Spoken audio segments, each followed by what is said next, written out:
Hello जय हिंद दोस्तों। आज की इस वीडियो में दोस्तों मैथ के सेकेंड पार्ट का जो पूरा चैप्टर है, पूरे चैप्टर को कवर करने वाले हैं। और सबसे बड़ी बात कि हर एक क्वेश्चन लाजवाब होगा, हर एक क्वेश्चन वायरल, हर एक क्वेश्चन रिपीटेड होगा जो बोर्ड एग्जाम में आपको मार्क्स दिलाएगा दोस्तों, चाहे वो 5 नंबर वाला हो चाहे वो 8 नंबर वाला हो। ठीक है, एक बात और बता देता हूं कि इस वीडियो का मकसद क्या है। इस वीडियो का मकसद है ज्यादा से ज्यादा प्रश्न को अटेम्प्ट कराना इस वीडियो के अंदर, और कम से कम समय में। इसलिए मैंने यहां पे पहले ही से इस तरह के पेजेस का इस्तेमाल किया है, पीपीटी ना बना करके। ठीक है, ताकि आपको हर जगह पे हिंट मिलता जाए और कम समय में ज्यादा से ज्यादा चीजें समझ आने लगे। और सबसे बड़ी बात इस वीडियो की आपको पता ही है कि मैं कहीं रटाने का काम नहीं करता, कहीं कंफ्यूज करने का काम नहीं करता। आप खुद देख लेना, वीडियो के अंत में आपको खुद पता चल जाएगा। ठीक है, अब आती है बारी अगला कि आपको जब एग्जाम आएगा तो आपको पता है गैपिंग उतना ज्यादा नहीं दिया गया है, इसलिए आप सारी चीजों को इतने कम समय में कवर नहीं कर पाओगे। इसलिए इस वीडियो के बनाने का मकसद है कि आप कम से कम समय में फास्ट रिवीजन कर सको, और ये वीडियो आपको रिवीजन कराने में बहुत ही मददगार साबित होगा,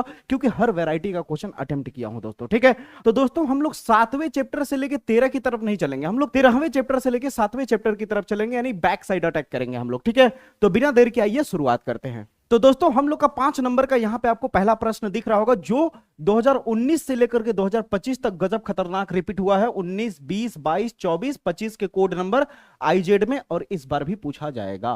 तो प्रश्न क्या कर रहा है, देखिए, कह रहा है एक परिवार में 2 बच्चे पैदा लेते हैं। ठीक है, एक परिवार में 2 बच्चे हैं। अब इसने बोला 2 बच्चे, तो 2 बच्चे हैं तो दोनों लड़का भी हो सकता है, दोनों लड़की भी हो सकती हैं, या फिर पहला लड़का दूसरी लड़की, या फिर पहली बड़ी वाली लड़की और बाद में लड़का, ऐसा हो सकता है। तो यानी संभावना क्या है, जब 2 बच्चे पैदा हो रहे तो टोटल संभावना को यस बोलते हैं। टोटल संभावना को क्या बोलते हैं, यस बोलते हैं। ठीक है, तो आप कह सकते हो कि पहला हो सकता है सर लड़का हो और दूसरा भी लड़का हो, यानी बॉय बॉय, क्या हो, बॉय बॉय। या हो सकता है पहला गर्ल हो और दूसरा भी गर्ल हो, यानी गर्ल गर्ल। या हो सकता है पहला बॉय हो दूसरा गर्ल हो, या ये भी तो हो सकता है पहला गर्ल हो दूसरा बॉय हो। तो ये जो अभी आपने पढ़ा, ये टोटल संभावना मैंने लिखा, ध्यान से समझना। ये क्वेश्चन आएगा तो एकदम चिपका देना, यही तरीका। ठीक है, याद रखना, बहुत इजी तरीके से बताऊंगा। तो यहां पे कह रहा है कि एक परिवार में 2 बच्चे हैं, यदि ज्ञात हो कि बच्चों में कम से कम एक बच्चा लड़का है। कम से कम एक बच्चा लड़का है, कभी भी बोले ना कि कम से कम एक बच्चा लड़का है, तो इसका मतलब एक से ज्यादा हो सकता है लड़का, लेकिन एक से कम नहीं होना चाहिए। यानी जैसे नहीं होता है, कभी आप खाना खा रहे हो, बैठे हो और कोई पूड़ी गिरा रहा है तो कहता है लीजिए पूड़िया खा लीजिए, तो आप कहते हो ना ज्यादा से ज्यादा 2 देना। तो ज्यादा से ज्यादा 2 का मतलब होता है कि 2 से कम हो जाए लेकिन ज्यादा ना हो। लेकिन अगर आप बोलोगे, जैसे मान लो किसी से आपको उधार लेना है, भाई 20,000 रुपए उधार मिल जाएगा, तो कहेगा अरे यार इतना तो नहीं हो पाएगा यार। तो तुम उससे कहते हो भाई कुछ करो या ना करो यार, लेकिन कम से कम 10,000 तो ले ही आना। अब कम से कम 10,000 तो ले ही आना, इसका मतलब ये हो रहा है कि 10 से कम ना जाने पाए, 10 से अधिक हो जाए चलेगा। अब समझ आया कम से कम का मतलब। तो यहां पे कह रहा है कि यदि ज्ञात हो कि बच्चों में कम से कम एक बच्चा लड़का हो, तो दोनों बच्चों के लड़के होने की प्रायिकता ज्ञात कीजिए क्या होगी। दोनों बच्चों के लड़का होने की प्रायिकता क्या होगी, यह ज्ञात करना है। देखो कितना इजी, कितना सिंपल सा है। देखो ध्यान से समझने की कोशिश करो। यहां पे जो लिखा हुआ है, कह रहा है माना बी लड़का और जी लड़की है। ठीक है, इसे आपको इस तरह से स्टेटमेंट के तौर पे आपको लिखना पड़ेगा। ठीक है, फिर यहाँ पे यस लिखा हुआ है कि इसकी संभावना क्या क्या हो सकती है, तो जो मैंने बताया वही चीज लिखा हुआ है। ठीक है, अब यहाँ पे ध्यान से देखने की कोशिश करिए कि यहाँ पे 2 बातें बोली गई हैं। पहला कह रहा कम से कम एक लड़का तो होना ही चाहिए, तो कम से कम, ध्यान से समझने की कोशिश करो। तो दोस्तों यहां तक आपको एग्जैक्टली समझ आया या नहीं, यहां तक जितना अभी मैंने बताया, अभी नीचे का छोड़िए, जैसे मैं बता रहा हूं वैसे समझिए बस। ठीक है, यहां तक ये एग्जैक्टली आपको एकदम अच्छे से समझ आया ना। अब यहां पे ध्यान से देखा जाए तो 2 घटना इसमें बोला गया है। पहली घटना ये है कि लड़का कम से कम एक तो होना ही चाहिए, और दूसरी घटना यह है जो प्रायिकता पूछा जा रहा है, दूसरी घटना है कि दोनों बच्चे लड़के हों, इसकी प्रायिकता बताइए। तो 2 घटना हुआ ना, तो पहली घटना को हम ई मान लेते हैं। ठीक है, और पहली घटना में क्या कह रहा है कि कम से कम एक लड़का होना चाहिए। अब कम से कम एक लड़का होना चाहिए, तो कम से कम एक लड़का होना चाहिए, तो इसका ई जब निकालोगे तो क्या होगा, जरा सोच के देखो।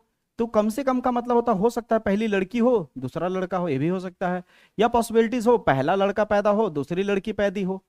ठीक है, हो सकता है कि दोनों ही लड़के हो, एक से अधिक लड़का हो सकता है इसमें। तो एक घटना इसका हुआ ई का। अब यफ वाला घटना क्या है, यफ वाला घटना क्या है, घटना दूसरी घटना। अब दूसरी घटना जो यफ है उसमें कह रहा है कि दोनों लड़के हों, दोनों लड़के हों। अब दोनों लड़के होंगे तो यफ का क्या होगा बताओ, एक ही वैल्यू मिलेगा ना इस तरह से, हाँ या ना में जवाब चाहिए। अब ध्यान से सुनने वाली बात यह है, यहीं पे टीचर फंसाता है बच्चों को और यहीं पे बच्चे फंस जाते हैं। यहां तक तो कोई दिक्कत नहीं आया होगा, ठीक है। आप खुद देख सकते हो दो घटने का जिक्र हो रहा है। एक घटना जो यहाँ पे डिमांड किया जा रहा है कि कम से कम एक लड़का तो होना चाहिए, पहली घटना, और दूसरी घटना में प्रायिकता पूछ लिया गया है। तो जिस घटना में प्रायिकता पूछा जाता है वही निकाला जाता है, ठीक है। अब आपको देखो इतनी मजे की चीज बता रहा हूं कि यही जगह पे बच्चे कंफ्यूज होते हैं, ठीक है। तो हमें प्रायिकता निकालनी है किसकी, प्रायिकता ऐसे लिखोगे, फिर किसकी निकालनी है बताओ, आप ईमानदारी से बताओ। दो लड़के होने चाहिए इसकी प्रायिकता निकालनी है, या कम से कम एक लड़का होना चाहिए इसकी प्रायिकता निकालनी है। तो सवाल अगर आप ध्यान से पढ़ो तो कह रहा है कि दोनों बच्चे लड़के होने चाहिए इसकी प्रायिकता ज्ञात करनी है, यानी कुल मिला के यफ की प्रायिकता ज्ञात करनी है। किसकी, यफ की। तो जिसकी प्रायिकता ज्ञात करनी है वो ऊपर रहेगा और बटे के नीचे ए वाली घटना हो जाएगी। अब ए वाला समझ आया, जिसकी प्रायिकता निकालनी होती है वो ऊपर रहता है। अब मजा आ रहा है, क्लियर हो रहा है। फिर यहां पे बराबर का चिन्ह करोगे। अब इसको लिखा कैसे जाता है मैंने अपने प्रायिकता वाले वीडियो में बता दिया, अगर आप नहीं देखे होगे तो जाके देखना। तो यहां पे ध्यान से समझिए, एक बटे का लाइन खींचना, जो बटे के नीचे है उसको लिखना प्रोबेबिलिटी ऑफ ई, इतना कर पाओगे, ठीक है। क्या लिखोगे, प्रोबेबिलिटी ऑफ ई। फिर ऊपर में क्या लिखोगे, प्रोबेबिलिटी ऑफ ई और एफ का इंटरसेक्शन, ई और एफ का इंटरसेक्शन। अब रही बात कि हमारा फार्मूला तैयार हो गया, क्या निकालना है ये पता चल गया, लेकिन हमें प्रोबेबिलिटी ऑफ ई तो पता होना चाहिए ना भाई, हमें प्रोबेबिलिटी ऑफ ई और एफ तो पता होना चाहिए ना भाई। तो देखो एकदम आराम से रिलैक्स होके समझो, हमें पहले प्रोबेबिलिटी ऑफ ई निकालते हैं। प्रोबेबिलिटी ऑफ ई, तो प्रोबेबिलिटी ऑफ ई का फार्मूला क्या होता है आपको पता है ना, नंबर ऑफ ई, जिसका प्रोबेबिलिटी निकाल रहे हो उसका नंबर, और नंबर ऑफ यस। अब आपसे एक सवाल पूछता हूं, ई कौन है, ए है या ए है। तो नंबर ऑफ ई अगर देखा जाए तो क्या होगा, कॉमा कॉमा करके क्या लोग हैं, एक डब्बा, दो डब्बा, तीन डब्बा, तीन लोग हैं, तीन पॉसिबिलिटीज दिख रही है। तो तीन पॉसिबिलिटीज दिख रही थी, यहाँ तीन लिख दो, तो यहाँ ऊपर में आ गया तीन। और यस क्या है, नंबर ऑफ यस क्या है, नंबर ऑफ यस अभी जस्ट बताया ना, यस जो है इसको काउंट कर लो कितने लोग हैं पॉसिबिलिटीज, एक पॉसिबिलिटीज, दो पॉसिबिलिटीज, तीन और चार। तो नंबर ऑफ यस कितना हो जाएगा, चार। तो यहाँ पे आ जाएगा आपका चार, यानी कुल मिलाकर के प्रोबेबिलिटी ऑफ ई कितना मिल गया, 3/4। समझ आई मेरी बातें। यस हमेशा बटे के नीचे रखना, कुल संभावना बटे के नीचे। अब आपको चाहिए probability of E intersection F चाहिए, probability of E intersection F चाहिए। तो प्रोबेबिलिटी बाद में निकलेगा, पहले आप ई इंटरसेक्शन एफ निकाल लीजिए। तो इसको थोड़ा सा नीचे कर लिया जाए, ठीक ना, तब ना आपको समझ आएगा यहाँ पे। तो हम प्रोबेबिलिटी ऑफ, हमें तो probability of E intersection F निकालने से पहले हम लोग इसको निकाल लेते हैं, तब ना प्रोबेबिलिटी बाद में निकलेगा। तो ई इंटरसेक्शन एफ, इंटरसेक्शन का मतलब आप 11th में पढ़ा होगा, जो दोनों में सेम हो। ई और एफ में कोई ऐसा चीज है जो दोनों में सेम दिख रहा हो, तो आपको कहोगे हाँ सर जी बिल्कुल, एफ वाले में बी भी दिख रहा है और इसमें भी बी भी है, दोनों सेम है ना। तो एक लोग सेम मिले हैं केवल, कितने लोग सेम मिले हैं केवल, एक लोग। कितने लोग मिले भैया, एक लोग सेम मिले हैं केवल। तो अगर इसका नंबर निकाला जाए, नंबर ऑफ इतना, तो फॉर्म कितना है, एक लोग है तो एक ही मिलेगा ना नंबर। अगर इसका प्रोबेबिलिटी निकाला जाए, probability of E intersection F, तो बताइए क्या हो जाएगा, प्रोबेबिलिटी ऑफ इंटरसेक्शन एफ पता ही है ना, इसका नंबर ऊपर, इसका नंबर ऊपर, और हमेशा यस वाला नीचे। तो बताओ कितना आएगा, 1/4 आएगा कि नहीं। अब हमें दोनों वैल्यू मिल गया, अब हमें दोनों वैल्यू मिल गया है, ठीक है। तो प्रोबेबिलिटी ऑफ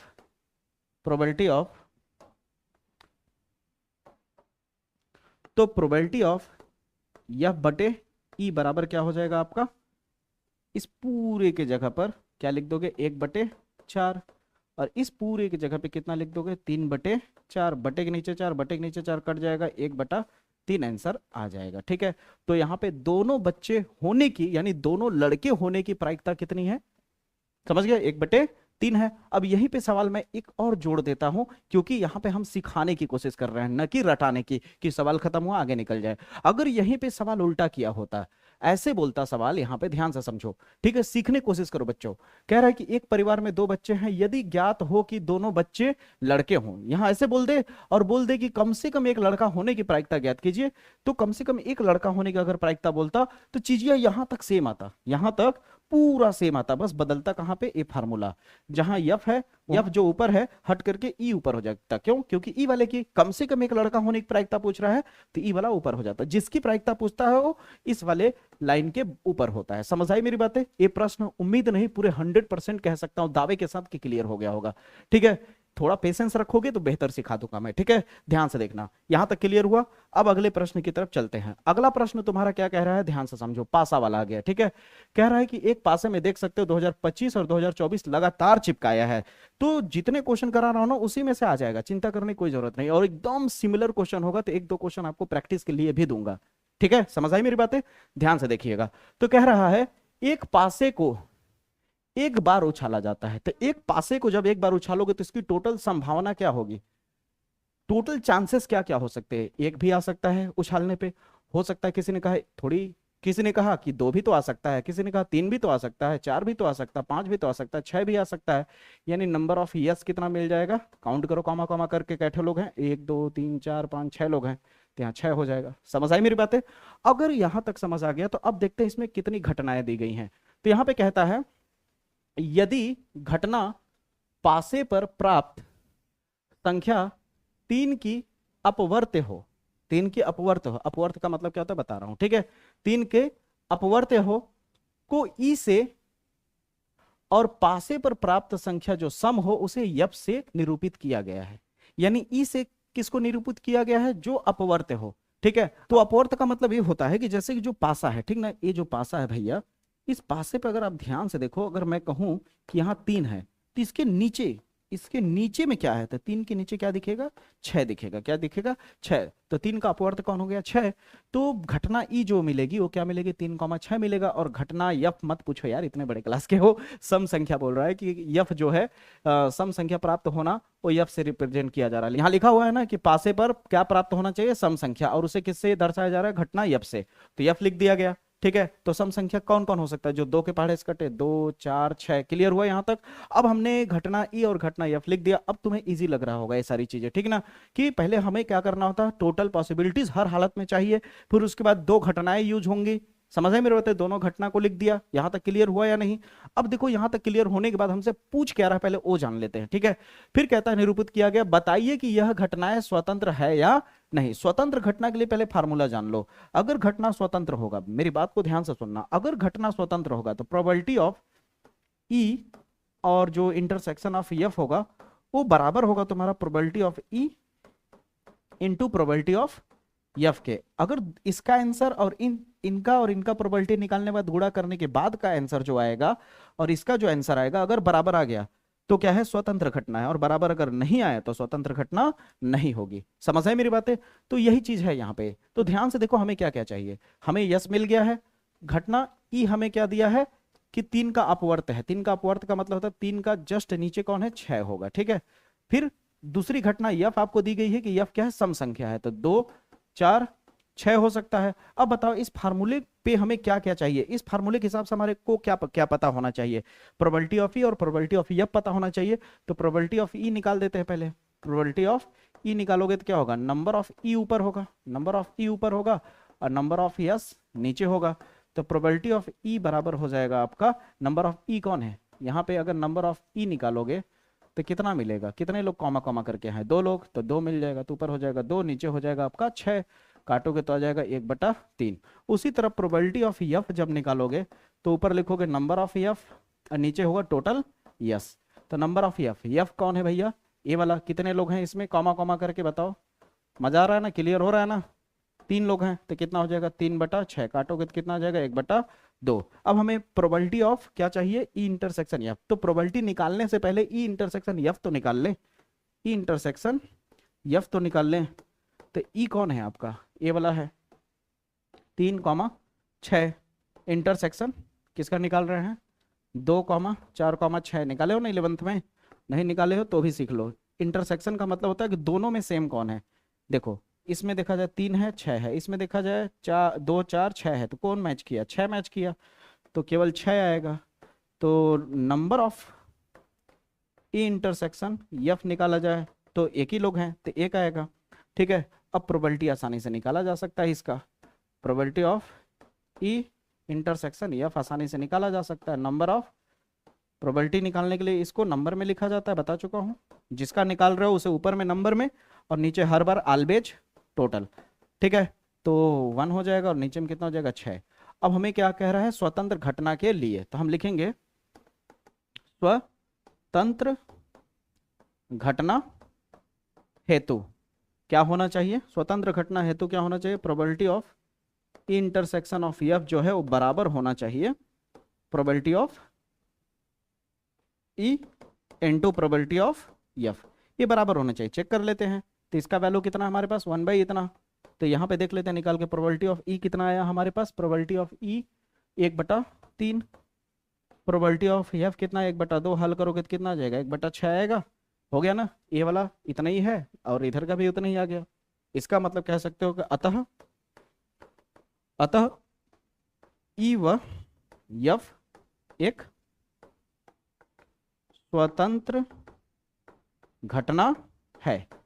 अब देखो यहाँ पे वही चीज किया गया है, ठीक है। ये देखो जो चीज यहाँ किया है वही चीज मैं एकदम अच्छे से स्टेप बाय स्टेप करके समझाऊं, यहाँ तो डायरेक्ट मिलेगा आपको। अब बताओ क्लियर हुआ या नहीं।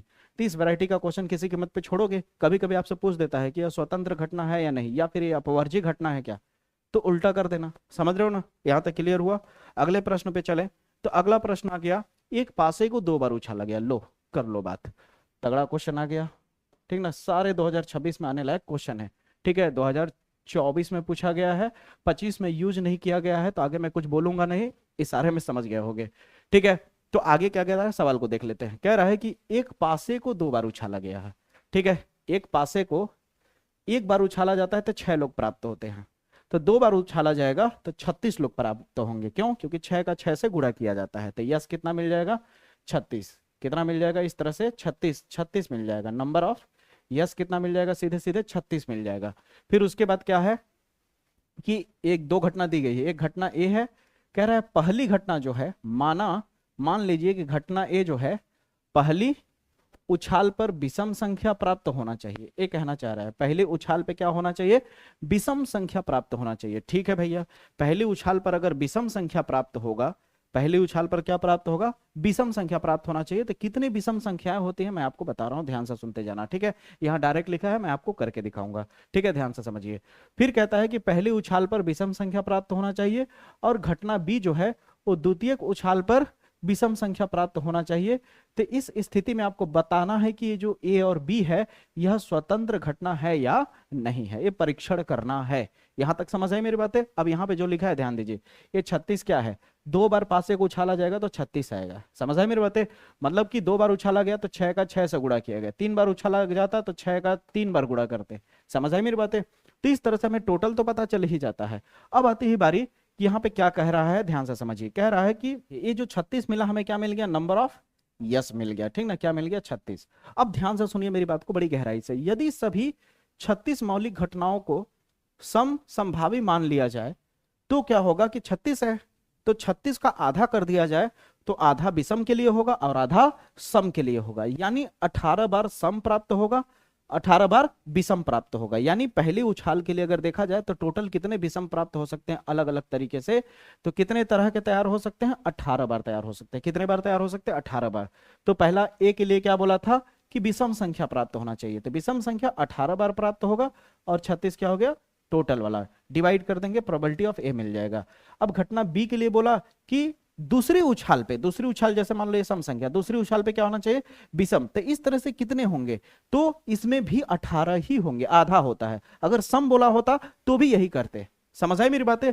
तो 18 ही लिखना हर बार जब भी ये प्रश्न आएगा, और नीचे 36 लिखना, काटोगे इतना आ जाएगा, ठीक है। अब प्रोबेबिलिटी ऑफ इतना निकालोगे तो यहाँ पे दोनों उछालों में विषम संख्या प्राप्त हो रहा है, तो कॉमन जब लोगे तो 9 ठो मिलेगा। कितना मिलेगा, 9 ठो मिलेगा। इसका आधा मिलेगा, क्या मिलेगा, इसका आधा मैच कर जाएगा। तो 18 का आधा कर दोगे क्या हो जाएगा, 9 हो जाएगा। ये तरीका याद रखो, ये टेक्निक याद रखो। किसी भी सवाल में इस तरह का कभी भी सवाल देगा तो इसी पैटर्न पे करोगे, ठीक ना। तो यहाँ पे क्या हो जाएगा 9 और नीचे में टोटल 36। अब इससे देखना था कि ये क्या देखना था कि स्वतंत्र घटना है या नहीं, तो इसका मल्टीप्लाई किया कितना, 1/4, और इसको अभी निकाले तो कितना है 1/4, यानी दोनों सेम आ रहा है। अतः यह स्वतंत्र घटना है, अतः यह स्वतंत्र घटना है। तो क्लियर हुआ। तो एक क्वेश्चन एकदम अच्छे से क्लियर होना चाहिए। अगले प्रश्न की तरफ चले तो अगला प्रश्न फिर आ गया उछाल पे। यहाँ पे आप देख सकते हो 2023, 2024, 2025 किसी भी साल ये प्रश्न छोड़ा नहीं गया है। कितना पावरफुल, कितना इंपॉर्टेंट प्रश्न है, आप खुद ही सोच सकते हो। कह रहा है कि एक पासे को 2 बार उछाला गया, फिर से आ गया 2 बार उछाला गया, इसका मतलब नंबर ऑफ ईयर्स आपको कितना मिलेगा? 36 मिलेगा। कितना मिलेगा भैया? 36 मिलेगा। अब ध्यान से समझिए, अब 2 घटना बोलेगा। पहली घटना में क्या बोल रहा है, ध्यान दीजिएगा। कह रहा है कि प्रकट हुई संख्याओं का योगफल 6 होना चाहिए। यानी जब उछाल रहे हो तो देखो, जैसे पहली बार उछालोगे तो हो सकता है 1 आए, दूसरी बार में 3 आ गया उछालने पे, ऐसा हो सकता है ना। लेकिन जब इसे जोड़ो तो क्या तुम्हारा 6 आ रहा है? नहीं आ रहा है ना। तो कह रहा है कि ऐसी चीजों को तुम्हें लिखना होगा कि जो जोड़ने पे कितना है, 6 आए। तो आप ये कह सकते हो बड़ा सिंपल है सर जी, पहले में उछाले 1, दूसरे बार में हो सकता है 5 आए, तो जोड़ने पे 6 हो जाएगा। तो किसी ने कहा पहली बार में हम 5 आया, दूसरी बार में 1 आया, तो भी जोड़ेंगे 6 हो जाएगा। किसी ने कहा कि पहली बार में 2 आया, दूसरी बार में 4 आया, तो भी तो 6 हो जाएगा। किसी ने कहा पहली बार में 4, दूसरी बार में 2 आया, तो भी तो 6 हो जाएगा सर जी। इस तरह से लोगों ने कहा। फिर किसी ने कहा पहली बार में 3 उछाला, दूसरी बार में भी 3 आया, तो 6 हो जाएगा सर जी। इस तरह से करते करते जो पहली घटना है, घटना ए, जिसे माना गया, माना ए घटना पासे पर आए अंकों का योगफल 6 है, और घटना बी जो है पासे पर आए अंकों का न्यूनतम संख्या 4 है। ठीक ना। घटना 2 में क्या बोल रहा है, सेकेंड घटना में जो बोल रहा है वो संख्या 4 के न्यूनतम 1 बार प्रकट होना चाहिए। न्यूनतम का मतलब होता है कम से कम 1 बार प्रकट होना चाहिए, 1 बार से अधिक हो जाए चलेगा। मैंने बोला था ना कि न्यूनतम यानी कम से कम बोले तो इसका मतलब हो कि 1 से, अगर कम से कम बोले तो समझ लो उससे ज्यादा आए तो चलेगा, अधिक से अधिक बोले तब उससे ज्यादा नहीं होना चाहिए। ये बात अभी बताया ना कुछ देर पहले। तो यहाँ पे ये 2 घटना ले लिया गया। पहली घटना किसके लिए लिया गया है? 6 योगफल प्राप्त होने के लिए। दूसरी घटना लिया गया है कम से कम 4 प्राप्त होना चाहिए, न्यूनतम 1 बार तो 4 प्राप्त होना ही चाहिए। तो अब यहाँ पे देखो जो लिखा गया पहली घटना में, देखो 1,5 करोगे, जोड़ोगे 6 आ जाएगा। अब आगे मैं नहीं भी बोलूंगा, समझने को कहते हैं ना, समझदार को इशारा काफी होता है। उसी तरह 2, 4 जोड़ोगे तो आ जाएगा, 3, 3 जोड़ोगे तो आ जाएगा, 4, 2 जोड़ोगे तो आ जाएगा, 5, 1 जोड़ोगे तो आ जाएगा। इसके अलावा और कुछ नहीं आएगा। ठीक है, यहां तक क्लियर हुआ। फिर जब घटना बी बोला तो घटना बी में क्या बोला कि कम से कम 1 बार 4 यूज होना ही चाहिए। तो कम से कम 1 बार 4 यूज होना चाहिए। देखो यहाँ पे 1, 2, 3, 4, 5, 6 तक गया सिंपल इस साइड में, और दूसरे साइड में 4, 4 लेता गया। पहला कंडीशन। दूसरा कंडीशन, इस बार इधर 4 रखा, बदलता गया, बदलता गया, देखो बदलता गया। अब आप कहोगे यहाँ पे 3 के बाद 5 आ गया, 4 शब्द यूज नहीं किया, क्योंकि 4 यूज कर देगा तो 4,4 आ जाएगा। 4,4 एक बार लिखा जा चुका है। समझ आए मेरी बातें? तो इस तरह से जैसे ही लिखेंगे तो हमें घटना भी प्राप्त हो जाएगा। समझ आ रहा है या नहीं? क्लियर हो रहा है ना मैं कहना क्या चाह रहा हूं? कि देख लो यहाँ पे कम से कम न्यूनतम 4 प्राप्त होना चाहिए, चाहे इस पार हो चाहे उस पार, उससे मतलब नहीं है। 1 बार 4 तो आना ही चाहिए, चाहे पहले उछाल पे आए चाहे दूसरी उछाल पे आए। 1 से ज्यादा अधिक हो जाए चलेगा। तो देखो यहाँ पे पहले उछाल पे हम लोगों ने क्या किया, अलग अलग नंबर रखा, दूसरे उछाल पे 4, 4 कर दिया। इस बार पहले उछाल पे 4, 4 किया, दूसरे पे अलग अलग कर दिया। और 4 शब्द को इसलिए नहीं यूज किया क्योंकि 4 करते तो 4,4 एक बार लिख चुका हूं, तो बार बार नहीं ना लिख सकता जी। तो अब यहाँ पे देखा जाए तो नंबर ऑफ ए अगर निकाला जाए, नंबर ऑफ ए निकाला जाए तो कितने लोग हैं? 1, 2, 3, 4, 5 लोग हैं, तो 5 हो जाएगा। तो ए की अगर प्रायिकता निकाली जाए तो पता ही है, नंबर ऑफ ए ऊपर रखते हैं और टोटल 36 जो है नीचे रख देंगे। क्लियर हो पा रहा है या नहीं इतनी बात? उसी तरह बी जब निकालोगे, प्रोबेबिलिटी ऑफ बी जब निकालोगे तो टोटल गिन लो कितने लोग हैं। 1, 2, 3, 4, 5, 6, 7, 8, 9, 10, 11। तो 11 ऊपर हो जाएगा और 36 नीचे हो जाएगा। दोनों का क्लियर हुआ। लेकिन अब हमें इंटरसेक्शन निकालना पड़ेगा। क्या निकालना पड़ेगा? अब इसका इंटरसेक्शन निकाल लेते हैं। तो इंटरसेक्शन कैसे निकालेंगे वो बता देता हूं। उससे पहले ये भी जान लीजिए कि हमें प्रायिकता निकालनी किसकी है। तो संख्या 4 के न्यूनतम 1 बार प्रकट होने की प्रायिकता निकालनी है। ठीक ना। किसकी प्रायिकता निकालनी है? बी की निकालनी है। तो बी वाला ऊपर हो जाएगा, बी वाला ऊपर हो जाएगा और ए वाला नीचे हो जाएगा। ये बात कई बार बता चुका हूं, समझ है? जिसकी निकालनी होती है वो ऊपर हो जाता है। अब रही बात की प्रोबेबिलिटी ऑफ बी इंटरसेक्शन, ये कैसे निकाले, तो यहाँ पे आपको दिखा देता हूं, ध्यान से समझिए। हमें क्या निकालना है? बी इंटरसेक्शन ए निकालना है। तो देखना है कि बी वाले में और ए वाले में सेम सेम क्या है, बी वाले में और ए वाले में सेम सेम क्या है। तो आइए दिखाता हूं मैं आपको। यहाँ पे ध्यान से देखिएगा ना, बी वाले में और ए वाले में सेम सेम क्या है मैं आपको दिखा रहा हूँ। कलर चेंज कर देता हूँ, ठीक है? कलर चेंज कर देता हूँ। देखिए कलर चेंज कर दिया, आप ध्यान दीजिएगा। एक ए वाले पे ध्यान दीजिए, फोकस करिए। इस वाले पे फोकस करिए, 2 लोगों पे। ठीक है, यहाँ पे देखिए 2 लोगों पे, यही सेम चीज है कि नहीं? और ये चीज सेम चीज है कि नहीं दोनों में? बी वाले में भी ये दोनों ए वाले में भी ये दोनों, इसके अलावा आपको नहीं मिलेगा, इसके अलावा आपको नहीं मिलेगा। इसका मतलब है कि दो लोग मैच किए, तो जो दो लोग सेम सेम मैच किए उसे ही बोलते हैं इंटरसेक्शन। तो क्या हो जाएगा, एक हो जाएगा आपका 4,2 और एक हो जाएगा 2,4, यही मिला। देख लीजिए आप लोग भी एक बार, क्लियर है। तो यानी इसका नंबर अगर निकालोगे, यहाँ पे देखो एकदम डिकोड कर रहा हूं, वहां पे डायरेक्ट किया गया, इसीलिए बच्चे कंफ्यूज होते हैं किताब की नॉलेज से, ठीक है।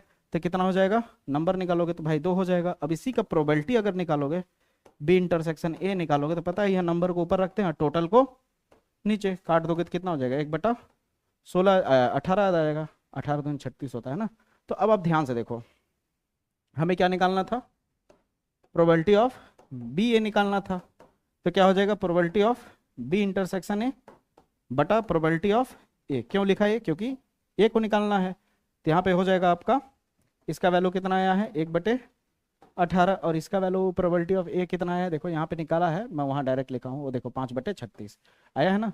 तो 5/36, अगर इसे नहीं काटूँ, 2 रहने दो और यहाँ पे 36 रहने दो, तो 36 से 36 कट जाएगा, 2/5 आ जाएगा। कितना आ जाएगा, 2/5 आ जाएगा। तो मैं पूरी दावे के साथ कह सकता हूं कि ये भी क्वेश्चन आपको क्लियर हो। देख रहे हो मेरे भाई, कितने नॉर्मल क्वेश्चन पूछ करके 55 नंबर दे देता है, ठीक है। अब बहुत स्टूडेंट कंफ्यूज होते हैं, कंफ्यूज कहाँ होते हैं, वो घटना समझ नहीं पाते कि कौन सी घटना को किस तरह से लिखना है, रिप्रेजेंट करने का तरीका क्या है। तो आपको समझ आ रहा है ना, देखो मैं साइड में पूरा डिटेल करता हूँ, फिर उसके बाद यहाँ पे समझा रहा हूँ, तो कोई दिक्कत नहीं होना चाहिए, ठीक है।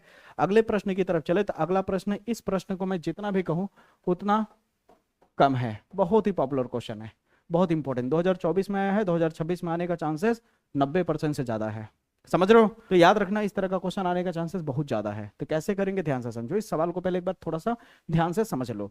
कह रहा है कि एक विद्यालय में 500 विद्यार्थी हैं, लो हमें क्या मिल गया, नंबर ऑफ यस सीधे सीधे मिल गया। जब टोटल दे तो टोटल का मतलब नंबर ऑफ यस होता है, ठीक है।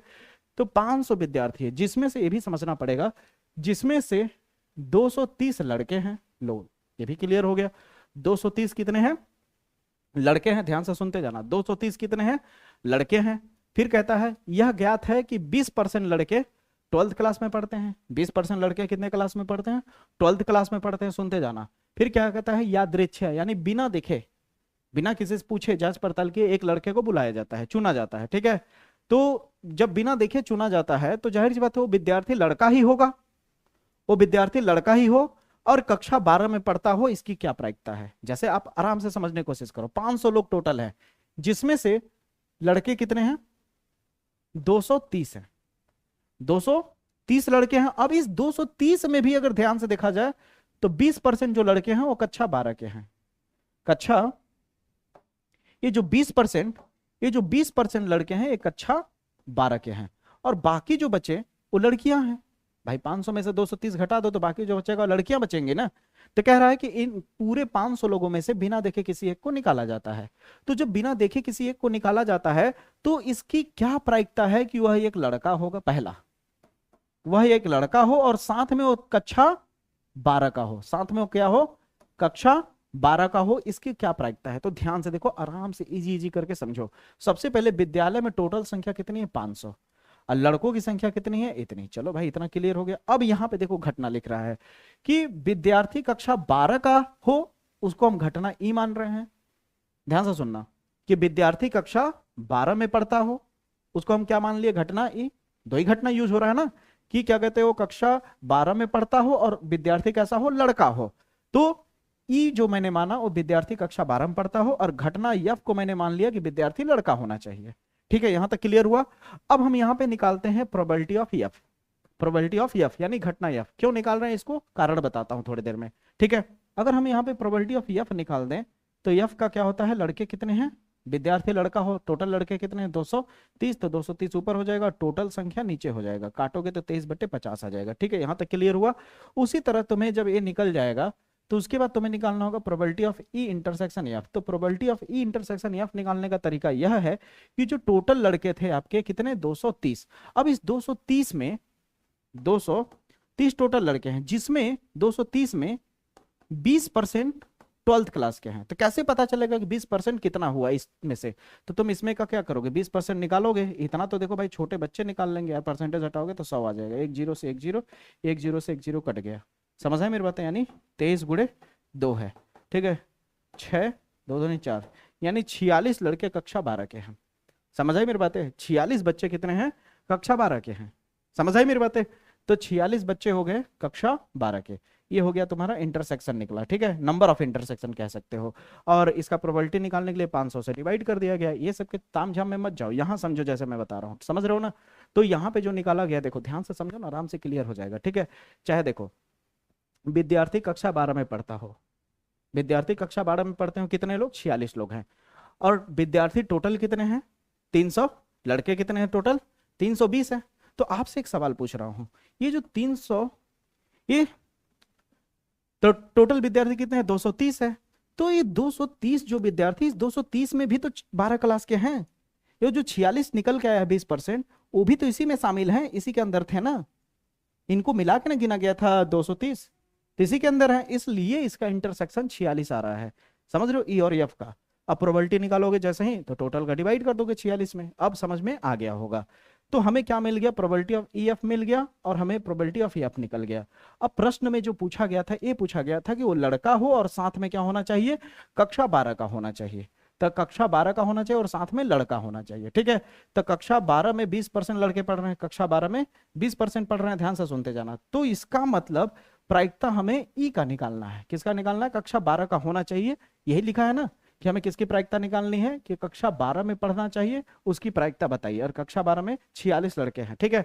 तो ध्यान से समझिए, तो जिसकी प्रायिकता निकालते हैं वो ऊपर रहता है और बाकी नीचे। और इसको कैसे लिखते हैं पता ही आपको, probability of E intersection F बटे प्रोबेबिलिटी ऑफ जो बटे के नीचे है उसको नीचे लिखते हैं। अब इसका वैल्यू आप निकाल ही चुके हो, कितना आया है? 46 बटे 500। प्रोबेबिलिटी ऑफ एफ भी निकाल चुके हो, 23 बटे 50 लिखो, या फिर 300 या फिर 230 बटे 500। तो मैं लिख देता हूं 230 बटे 500। इससे फायदा होगा कि 500 500 कट जाएगा, बचा क्या? 46 बटा 300। 46 बटा 300 और काटोगे तो जो भी आएगा आंसर आपका 0.2 आ जाएगा, या फिर 1/5 आ जाएगा। तो यही इसकी प्रायिकता होगी। तो ये क्वेश्चन बहुत प्यारा है, परसेंटेज वाला क्वेश्चन जरूर पूछा जाता है बोर्ड एग्जाम में, ठीक ना। तो परसेंटेज वाला क्वेश्चन 100% पूछा जाता है बोर्ड एग्जाम में, बहुत ज्यादा तामझाम नहीं है, एकदम इजी तरीके से आप कर सकते हो, ठीक है। अगले प्रश्न पे चलते हैं। तो अगला प्रश्न यहाँ पे आता है, ध्यान से देखिए। ये क्वेश्चन जो अभी मैं बता रहा हूँ, जो 2022 और 2025 के कोड नंबर IX में पूछा गया है, इसको बताने के बाद इसी से रिलेटेड मैं 1-2 क्वेश्चन आपको होमवर्क में दूंगा, उसे किसी कीमत पे मत छोड़ना, नहीं तो पछतावे के अलावा कुछ नहीं बचेगा, याद रखना, ठीक है। प्रायिकता को डिटेल में समझने के लिए और ज्यादा छोटे छोटे क्वेश्चन भी अगर जानना चाहते हो कि 1 नंबर 2 नंबर वाले कैसे क्वेश्चन पूछे जाते हैं प्रायिकता के टिकआउट में या फिर अलग से, तो आप मेरा प्रायिकता वाला जो पर्सनल वीडियो है प्लेलिस्ट में मैथ के, उसमें जाकर के आप देख सकते हो, और डिटेल बताया गया, ठीक है। यहाँ तो डायरेक्ट क्वेश्चन ले रहा हूं ना, वहां पे बेसिक से लेके चला हूं, ठीक है, समझ आई मेरी बातें। अब दोस्तों बात करते हैं अगले प्रश्न की, जो देख सकते हो 2022 और 2025 कोड नंबर IX में पूछा गया है, और 2026 में आने का चांसेस भरपूर है। ये थैला वाला जो क्वेश्चन है ना, ये हर साल पूछा जाता है। इसके 3-4 क्वेश्चन है, एक क्वेश्चन जो मैं कराऊंगा, उसके बाद ये जो नीचे दूंगा, इसी तरह से 2-3 क्वेश्चन मैं दूंगा, और आप अगर उसे नहीं करें तो आप पछताओगे पक्का। बात समझ रहे हो ना क्या कह रहा हूं? इसलिए पूरा पैटर्न बताने के बाद आप जरूर ट्राई करना, इतना तो कर ही सकते हो। तो अब देखो सवाल कहना क्या चाह रहा है, कह रहा है कि एक थैला है हमारे पास जिसमें 4 सफेद हैं और 2 काले गेंद हैं। ये जो मैंने इस कलर से, लाल कलर से आपको दिख रहा है, नारंगी कलर, ये जो संतरा कलर में मैंने बनाया है, इसे आप काला समझ लो, ठीक है। तो 4 सफेद गेंद और 2 काले गेंद है, और दूसरे थैले में 3 सफेद और 5 काले गेंद है, ठीक है भैया। फिर आगे कहता है कि प्रत्येक थैले में से एक गेंद निकाला गया। प्रत्येक थैले में से, इसमें से भी एक गेंद निकाला गया और इसमें से भी एक गेंद निकाला जाता है। तो दोनों गेंदों के काले रंग होने की प्रायिकता बताइए। दोनों गेंद जो है वो काले रंग के हों, इसकी क्या प्रायिकता है, ये पूछ रहा है। कितना इजी, कितना प्यारा सवाल है। तो सबसे पहले कुल गेंद कितने हो गए, तो पहले थैले में अगर देखा जाए तो कुल गेंद, पहले थैले में अगर कुल गेंद की बात करें तो 4 और 2 मिला के कितने हो गए? 6 गेंद हो गए। पहले में कितने हो गए? 6 गेंद हो गए, ठीक है भैया।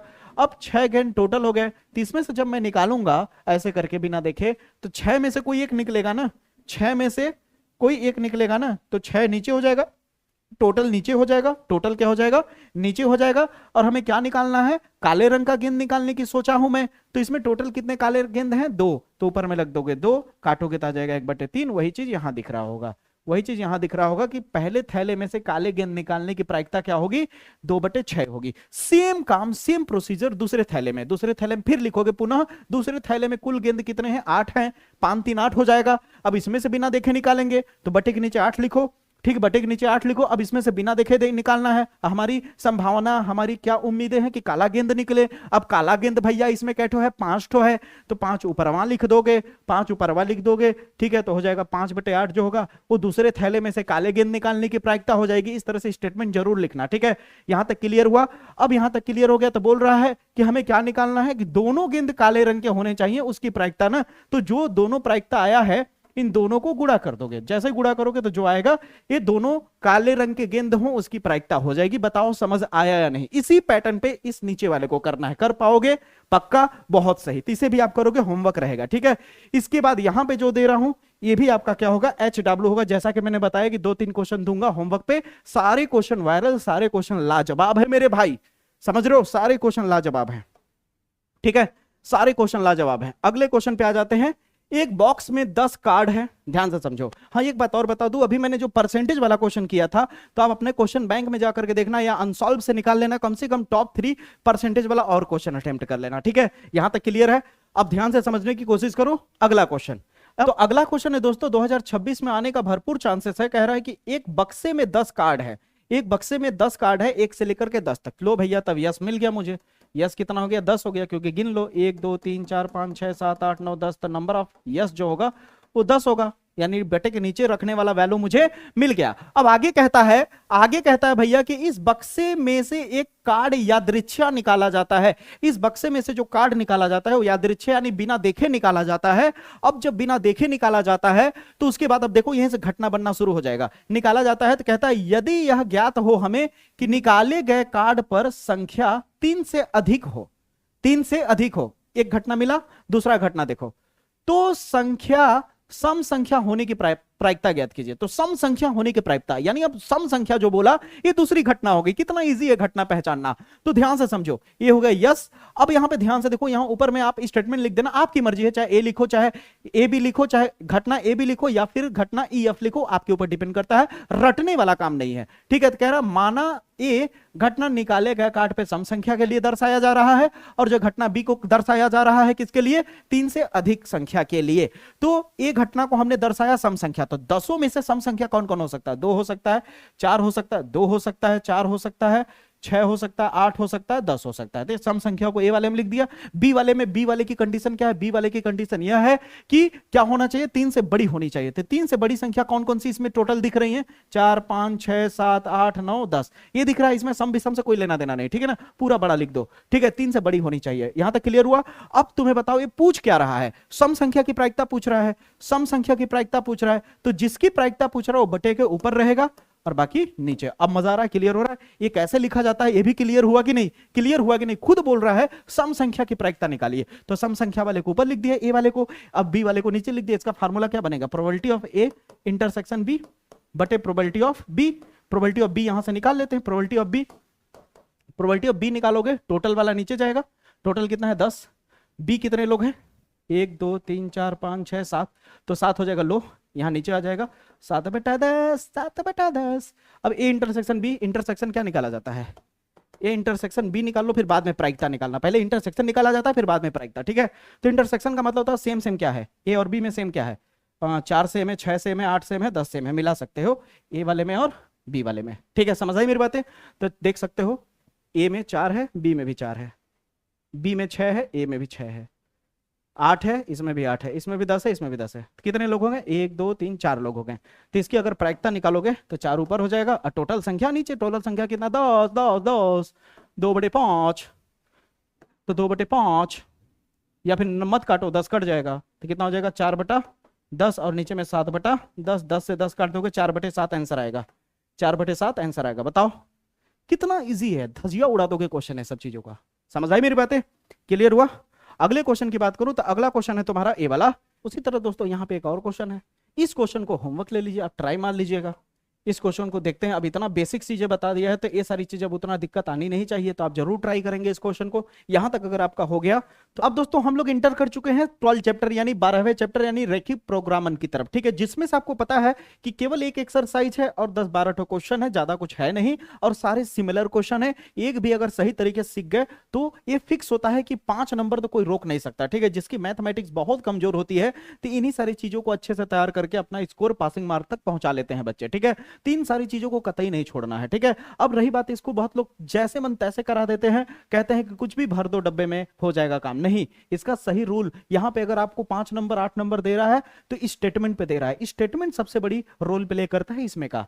समझ आई मेरी बातें? केवल ग्राफ बना लेने मात्र से नहीं हो जाता है, तो आप ध्यान से समझो कैसे करेंगे। सबसे पहले सवाल को स्टेटमेंट के साथ एकदम स्टेप बाय स्टेप समझाऊंगा, देखते जाना। कह रहा है निम्नलिखित अवरोधों के अंतर्गत जेड का जो वैल्यू दिया है इसका न्यूनतमीकरण आरेख विधि से हल कीजिए, यानी इसका न्यूनतमीकरण ज्ञात करना है। कभी कभी अधिकतमीकरण ज्ञात करने को भी दे देता है। तो जब आप हल करोगे तो सबसे पहले आप लिखोगे दिया है जेड बराबर इतना। अगर न्यूनतमीकरण लिखा है तो यहां मिनिमम लिख देना, और अधिकतमीकरण दिया है तो यहां पे एम ए एक्स यानी मैक्सिमम लिख देना, ठीक है।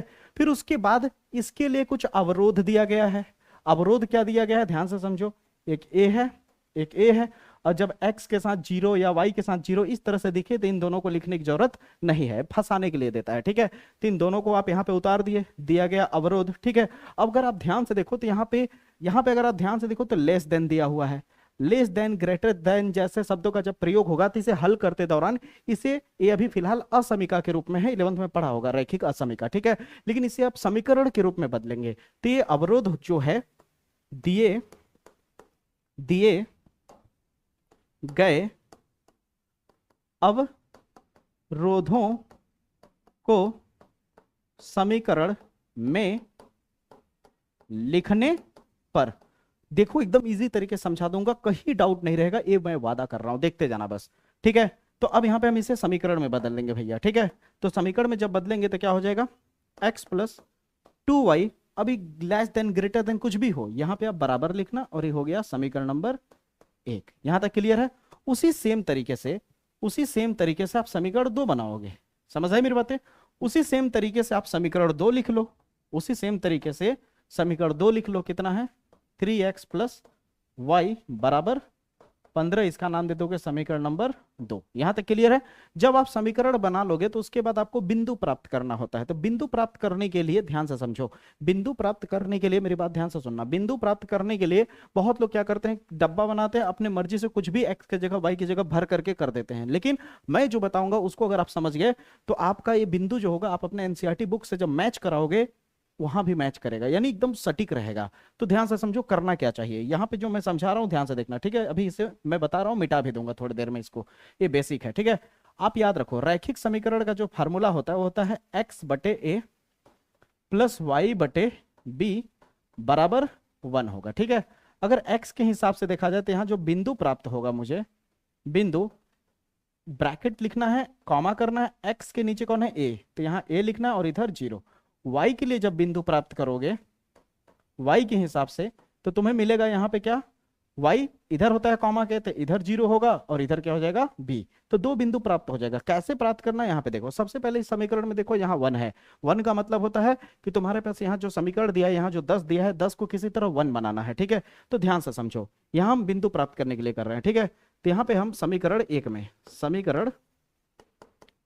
में लिख देना, ठीक है। समीकरण 1 कितना है, x प्लस 2y बराबर 10 है, तो दोनों पक्षों में 10 से क्या कर दे रहे हैं, भाग कर दे रहे हैं हर जगह। इतना कर सकते हो।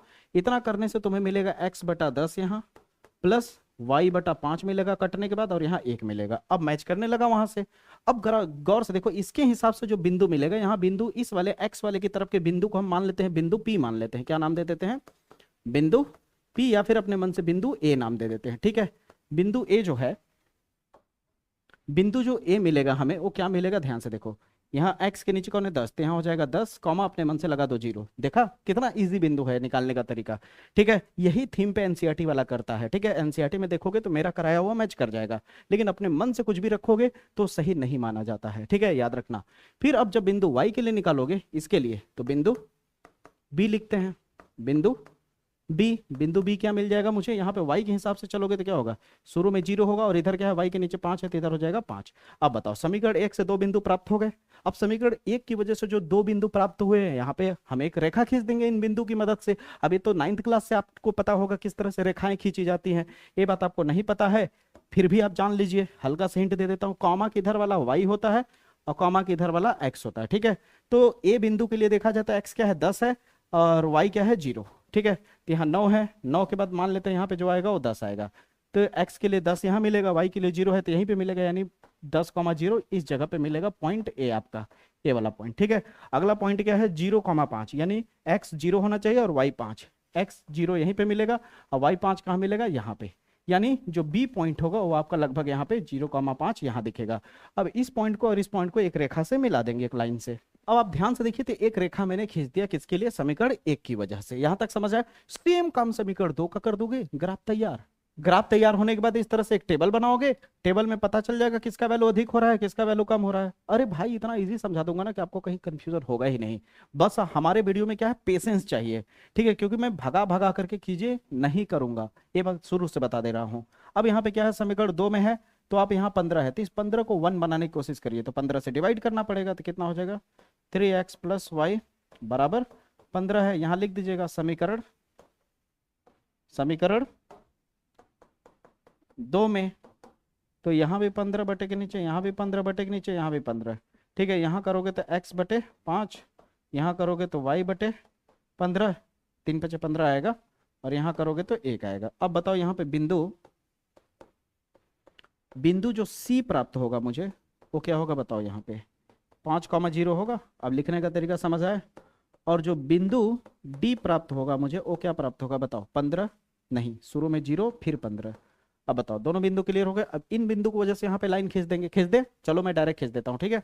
अब आप दोस्तों ध्यान से देखिए, तो C और D मैंने दिखा दिया, C वाला पॉइंट यहाँ मिलेगा और जो D वाला पॉइंट मिलेगा, यहाँ 10 तक खींचा हूं मैं, थोड़ा मान लेते हैं यहाँ पॉइंट आपको 15 दिख जाएगा, ठीक है। तो 0,15 यहाँ पे है, मान लेते हैं D वाला, और यहाँ से एक लाइन खींच दिया मैंने। यहाँ तक क्लियर हुआ, कोई दिक्कत नहीं। अगर यहाँ तक क्लियर हुआ तो सवाल खत्म हो गया। अब थोड़ा सा काम बचा हुआ है, छायांकित भाग। देखा होगा तुमने एनसीईआरटी में, इस तरह से सैडेड रीजन किया जाता है, छायांकित भाग किया जाता है।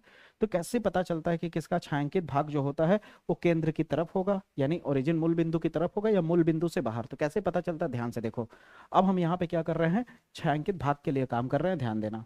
यहाँ पे लिख दिया हल क्षेत्र के लिए। हल क्षेत्र के लिए हम लोग काम करेंगे, मूल बिंदु को हम लोग फोकस करके करेंगे। कैसे, अब देखो हल क्षेत्र का मतलब क्या होता है, ध्यान दो। जो आपका समीकरण दिया हुआ है ना, पहला, ज्यादा कुछ नहीं करेगा, ध्यान से देखना। जो समीकरण आपको दिया हुआ है, कहाँ गया आपका, जो समीकरण आपका दिया हुआ है, जो आपका असमीका दिया है ना पहला, 2 + 2y ≤ 10, यहाँ पे दिया है ना 2x प्लस, यहाँ जो दिया हुआ है x + 2y ≤ 10। अब इसमें क्या करना है, ज्यादा नहीं, मूल बिंदु जो दिया है आपका, मूल बिंदु 0,0 पर चेक करेंगे हम लोग, ठीक है। तो x के लिए भी 0 रखेंगे, y के लिए भी 0 रखेंगे। तो यहाँ रख के देखते हैं, x के लिए 0 रखेंगे और 2 × y के लिए अगर हम 0 रखेंगे तो ये इक्वल लगाने की जरूरत नहीं है, ठीक ना, इसको फोकस करना। तो आपका इधर आ रहा है 0 और इधर आ रहा है 10। अब बताओ ये जो आया है ये सत्य है या असत्य है, क्या 0 की तरफ मुंह बंद है और 10 की तरफ मुंह खुला है, यानी लेस देन। तो 0 छोटा है क्या 10 से, बिल्कुल सही है, सत्य बात है। क्या है, सत्य बात है। अगर ये सही है, मतलब ये ट्रू है, सत्य है, तो क्या होगा कि समीकरण 1 का जो हल क्षेत्र होगा वो मूल बिंदु की तरफ होगा, यानी इसका जो हल क्षेत्र होगा किधर होगा, इस तरह से मूल बिंदु की तरफ होगा, अंदर की तरफ होगा, मूल बिंदु की तरफ होगा। समझ आ रही मेरी बात है, इस तरह से मूल बिंदु की तरफ दिखेगा हल क्षेत्र, ठीक है। अगर यही चीज अगर उल्टा होता है, ऐसा अगर ऐसा हो जाता है 0 और ऐसे 10 हो जाता, तो भाई जाहिर सी बात 0 दिखा रहा है कि बड़ा है 10 से, क्या यह संभव है, कभी संभव नहीं है। तो यह असत्य हो जाएगा, तो हल क्षेत्र उधर हो जाएगा। अब खेल समझ आया। उसी तरह दूसरा समीकरण जब लोगे, दूसरा समीकरण क्या है आपके पास, यहाँ आप देख सकते हो 3x + y ≤ 15, यही दिया हुआ है। तो यहाँ पे 0 0 रख लो, 3 × 0 + y की जगह पे 0, तो हल करोगे तो 0। अब बताओ ये सत्य है या असत्य, तो ये भी सत्य है, यानी इसका दोनों का हल क्षेत्र क्या होगा, केंद्र की तरफ होगा। तो यहाँ पे क्या लिखोगे, यहाँ पे लिखोगे कि दोनों अब रोधों का हल क्षेत्र केंद्र की ओर होगा। ठीक है, तो दोनों का हल क्षेत्र केंद्र की तरफ होगा। तो एक तो मैंने बना ही दिया, दूसरा वाला भी बना देते हैं, लाल वाले का। तो इसका भी किधर होगा? केंद्र की तरफ होगा। इस तरह से किधर होगा भैया? केंद्र की तरफ होगा। अगर आप ध्यान से देखो तो जिस जगह पे इंटरसेक्ट किया है, इस जगह पे इंटरसेक्ट किया है ना, तो ये वाला हिस्सा और ये केंद्र वाला। अब यहाँ केंद्र से एक लाइन खींचते जाओ। देखो यही मजे की चीज है, तुम्हें पता चलेगा कौन कौन सा बिंदु लेना है चेक करते दौरान। यहाँ पे एक पॉइंट रखो, एक पॉइंटर रख के आगे बढ़ते जाओ, बढ़ते जाओ, बढ़ते जाओ। यहाँ पे एक पॉइंट मिल गया, खत्म। अब इसको आगे नहीं बढ़ा सकते, अब इधर ले आओ, मिलाते जाओ, मिलाते जाओ, मिलाते जाओ। एक पॉइंट यहाँ मिला, खत्म। अब इसको इधर ले आओ। अब कहोगे उधर क्यों नहीं ले जा सकते? क्योंकि अंदर आ गया ना, ठीक ना, मूल बिंदु की तरफ है ना हमारा। तो देखो ये आता जाएगा पॉइंटर, एक यहाँ पे, फिर यहाँ से आएगा। अब देखो ये एक ध्यान से देखा जाए तो एक पूरी तरह से ब्लॉक एरिया बन गया ये। और ये जो ब्लॉक एरिया है, इसी का ही हमें इसी ब्लॉक एरिया पे पता चलेगा न्यूनतमीकरण इसका। ठीक है, तो कौन कौन से पॉइंट मिल रहे हैं हमें? एक पॉइंट यहाँ मिल रहा है, तो पता ही है 0,0। तो यहाँ पे आप पहला पॉइंट रख दो, कोणीय बिंदु क्या हो जाएगा? 0,0।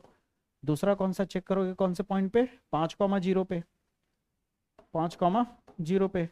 तीसरा किस पे चेक करोगे भैया? यहाँ पे। अब ये कैसे निकाला जाता है? अपने पुराने वाले वीडियो मैंने जब पर्सनल इस चैप्टर का वीडियो बनाया था तो बताया था ना कि आपको ज्यादा कुछ नहीं करना है, समीकरण 1 और समीकरण 2 को हल करना है। आपने 10th क्लास में विलोपन विधि, प्रतिस्थापन विधि पढ़ा है ना, जिससे एक्स और वाई का वैल्यू निकाला जाता है हल करके।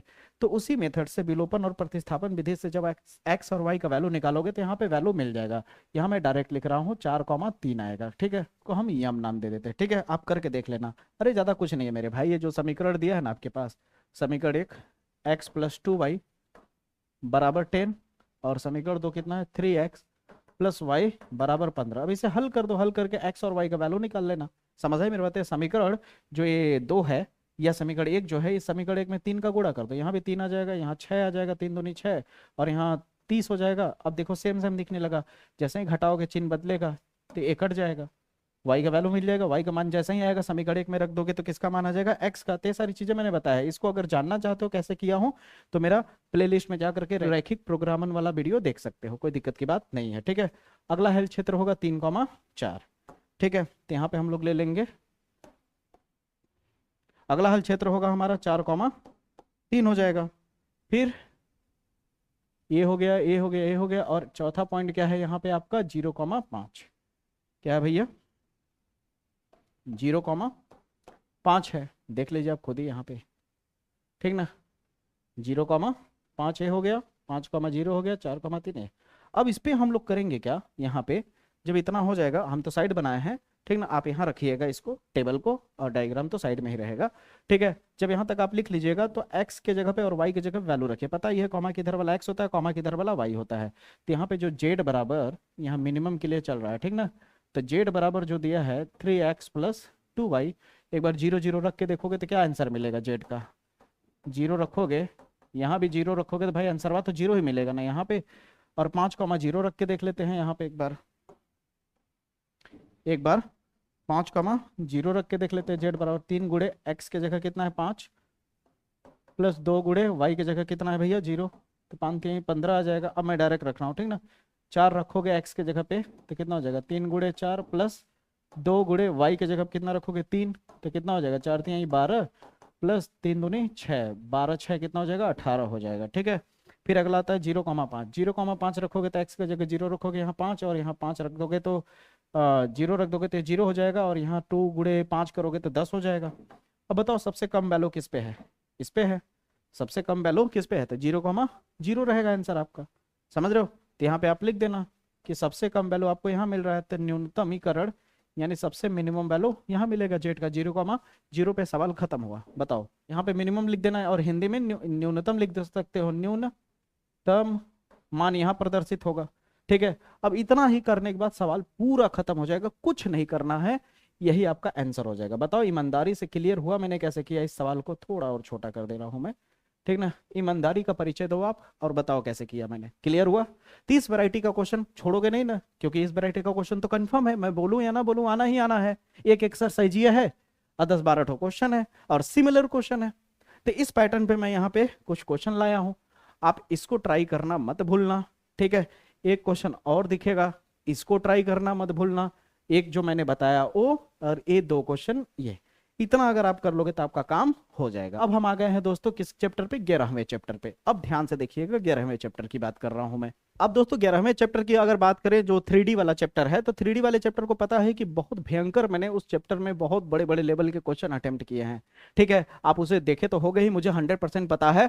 और अगर नहीं देखे हो तो मैं जरूर कहूंगा, ये तो आपको रिवीजन करने के लिए, फास्ट ट्रैक रिवीजन करने के लिए बड़ा मदद मिलेगा ये सब वीडियो जो मैं बना रहा हूँ ये वाला।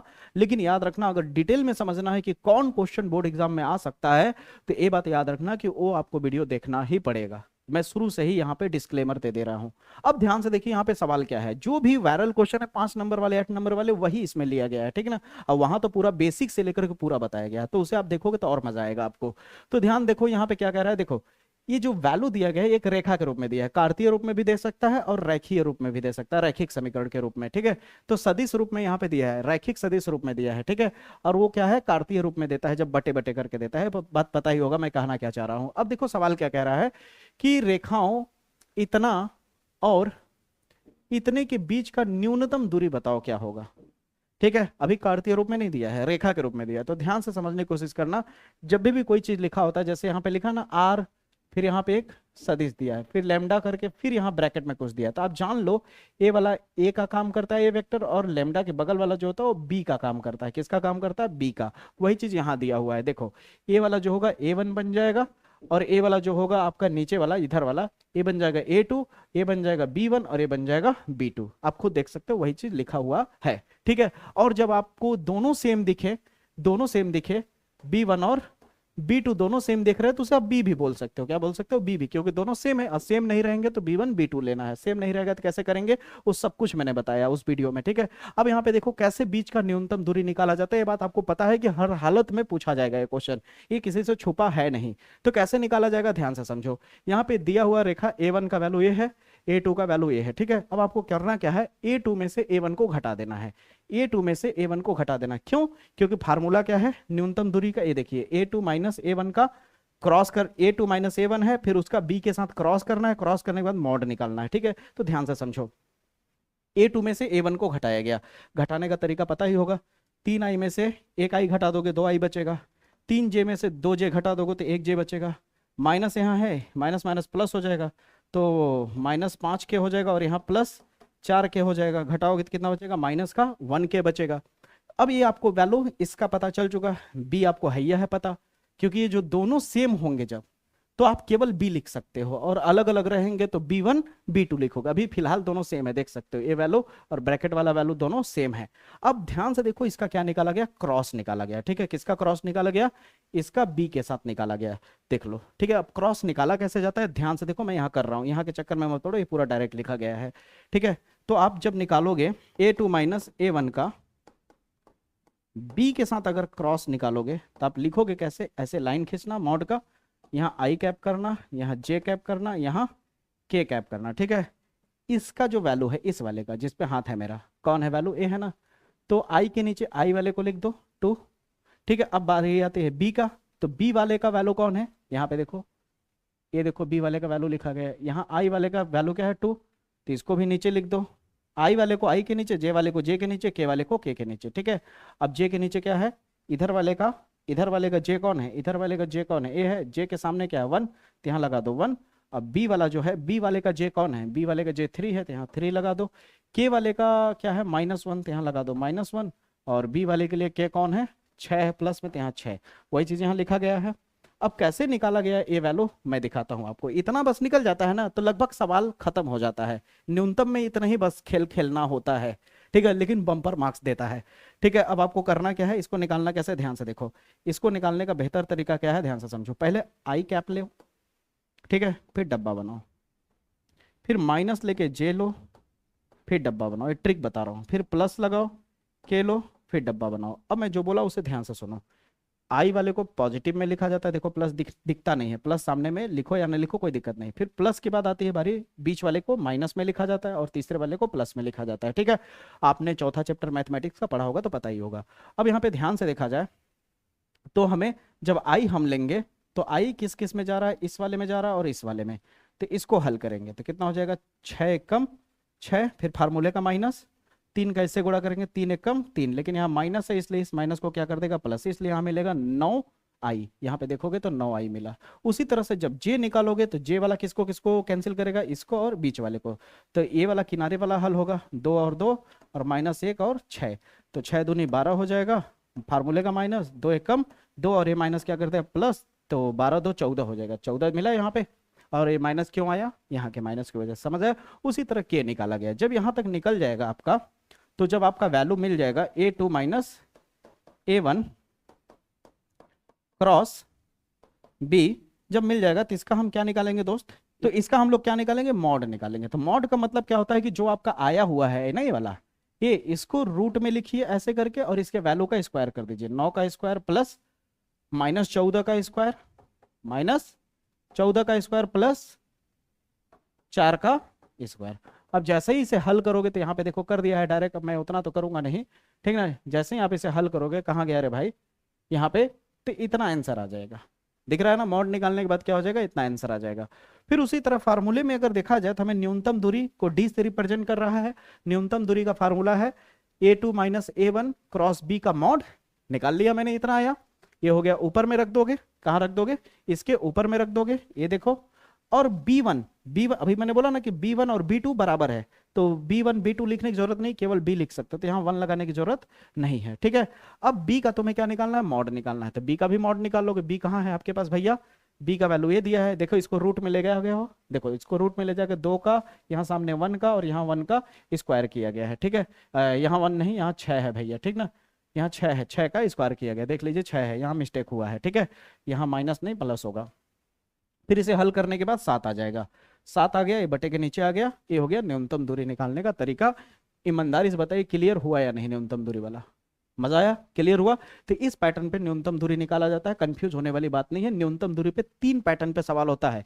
एक पैटर्न ये हुआ कि अगर आपका यहाँ बी वाला जो है सेम हो तो ये वाला फार्मूला लगाओगे, सेम नहीं हो तो कौन फार्मूला लगाओगे, ठीक है। और अगर कार्तीय रूप में दे दिया तो कार्तीय रूप को निकालने के लिए न्यूनतम दूरी का फार्मूला क्या होता है, इसका मतलब न्यूनतम दूरी 3 प्रकार के सवाल है और तीनों प्रकार में से कोई एक तैयार करके जाओगे तो धोखा खा जाओगे। तीनों प्रकार तुम्हें तैयार करना होगा। इस अब चलते हैं अगले प्रश्न की तरफ। और यहां मैंने ये प्रश्न जितना दिखा रहा हूं ये सारे प्रश्न मैंने किया है वहां पे, ठीक है। आपको रटने की जरूरत नहीं पड़ेगी मेरे भाई, आपका मार्क्स 1 नंबर नहीं कटेगा 3D से, ये आप लिख के ले लो, ठीक है। फिर आता है अगला कि मध्य कोण कैसे ज्ञात करें। अभी न्यूनतम दूरी हो गया, अब आता है बारी मध्य कोण ज्ञात करने की। उसी तरह याद रखना मैथमेटिक्स में 2 नंबर का प्रश्न पूछ देता है कभी कभी कि कार्तीय रूप को सदिश रूप में बदलो या सदिश रूप को कार्तीय रूप में बदलो, तो ये सारा चीज उसमें बताया गया है। तो अभी मैं 2 नंबर वाला क्वेश्चन करा नहीं सकता क्योंकि इस वीडियो में मैं 5 और 8 नंबर वाले क्वेश्चन का टेंडर लिया हूं। तो अब आप ध्यान से देखना कि कोण कैसे निकाला जाता है। कोण निकालने का फार्मूला पहले देखो, cos थीटा बराबर क्या है, b1 डॉट b2 का मॉड, फिर b1 का मॉड और b2 का मॉड। तो सबसे पहले हमें b1 b2 कहां मिलेगा, अब मत कहना मैंने अभी जस्ट सिखाया कि लेमडा के जस्ट बगल वाला b1 बनता है और म्यू के जस्ट बगल वाला b2 बनता है। ये क्या है आपका b1 है और ये क्या है आपका b2 है भैया, इतनी बात आप समझ के रख लीजिए, ठीक है। अब b1 b2 का पहले हम डॉट निकाल लेते हैं तो तब ना मॉड निकालेंगे। तो b1 वेक्टर और b2 का डॉट निकलेगा। तो पहले जब आप डॉट निकालोगे तो डॉट निकालने के लिए b1 का वैल्यू कितना है, i cap minus J cap plus 3k cap, dot निकालने तो आता ही होगा आपको, डॉट 2i कैप माइनस जे कैप प्लस 2k कैप। चलिए निकाल के दिखा देता हूं मैं हल्का सा, ठीक है। मैंने बोला ना कि ये वीडियो आपको फास्ट ट्रैक रिवीजन में इतना मदद करेगा ना कि आप कुछ सोच नहीं सकते। अब 2i का i से गुणा करोगे तो कितना हो जाएगा, 2 आएगा क्योंकि i का i के साथ, j के साथ j का, k के साथ k का, तो माइनस माइनस प्लस हो जाएगा और यहाँ का कुछ नहीं है तो यहाँ कुछ नहीं तो 1 है भैया, ठीक है। तो 1 1 जा 1 होगा, फिर प्लस 3 दूनी 6 हो जाएगा, यानी 6 2 8 और 1 9 आ जाएगा। कितना आ जाएगा आपका b1 और b2 का जो डॉट है उसका वैल्यू कितना आएगा, 9 आएगा भैया। क्या आएगा, 9 आएगा, ठीक है। कितना आ जाएगा आपका, 9 आएगा। यहाँ पे देख सकते हैं लिखा हुआ है 9, ठीक है। यहीं पे हल किया है, मैं यहाँ किनारे कर दिया हूँ, आप यहाँ इसके हिसाब से कर सकते हो, कोई दिक्कत नहीं है, ठीक है। फिर उसके बाद b1 का आपको मॉड निकालना है। तो b1 वेक्टर का वैल्यू कितना दिया हुआ है, i cap minus J cap plus 3k cap. अब इसका क्या निकाल देंगे, मॉड। अब मॉड निकालने का तरीका बता ही दिया कि गुणांकों का स्क्वायर कर दो, 1 का स्क्वायर प्लस यहाँ कुछ नहीं है तो 1 है, यानी -1 का स्क्वायर प्लस 3 का स्क्वायर। हल करने पे कितना आ जाएगा, यहाँ पे देख सकते हैं लिखा हुआ है रूट में 11। उसी तरह b2 का जब मॉड निकालोगे, b2 यानी इसका, तो आएगा रूट में 9, रूट में 9 बाहर निकल के कितना बना लेगा, 3 बना लेगा। कितना बना लेगा, 3, और 3 जैसे ही बनेगा तो इस 3 9 को काट देगा और 3/11 आ जाएगा। यानी सीधे सीधे आपको कॉस थीटा बराबर, सीधे सीधे कॉस थीटा बराबर 3/√11 मिल जाएगा, और कॉस को उधर भेज दोगे तो थीटा बराबर कॉस इनवर्स 3/√11 मिल जाएगा। सवाल खत्म हुआ, क्लियर हुआ। तो इस वैरायटी का भी क्वेश्चन अगर आप छोड़ दोगे तो बहुत गड़बड़ हो जाएगा, बहुत ज्यादा नुकसान होगा, क्योंकि मध्य कोण यानी बीच का कोण निकालने वाला या तो न्यूनतम दूरी वाला, समझ रहे हो, ये सारे क्वेश्चन हर हालत में पूछे जाते हैं 3D वाले चैप्टर से। समझ आई मेरी बातें, यहां तक क्लियर हुआ आपको। तो यहां पे अगर आप ध्यान से देखो तो वही बात आ गई कि अब आपको कार्तीय रूप में दे दिया। जब आपको कार्तीय रूप में दे देता है, एक कार्तीय रूप में दिया गया है और इसका बीच का कोण पूछ गया है, यानी बीच का कोण, इसका मतलब साबित हो गया कि 2 तरह का प्रश्न है। अब आप एक तरह का केवल करके जाओगे तो फंस ही जाओगे।